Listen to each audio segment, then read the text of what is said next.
Uma mulher foi resgatada depois de surgir em meio aos incêndios florestais da Califórnia. E olha que imagem impressionante. Equipes do Corpo de Bombeiros, auxiliares do combate às chamas, avistaram essa mulher caminhando na beira da estrada.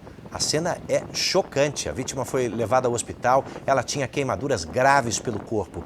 Nós não temos informações até o momento sobre o estado de saúde dela. O estado da Califórnia está sendo fortemente castigado pelas queimadas, né? Nesse momento, há 3 enormes incêndios e que estão fora de controle. Mais vítimas como essa podem surgir.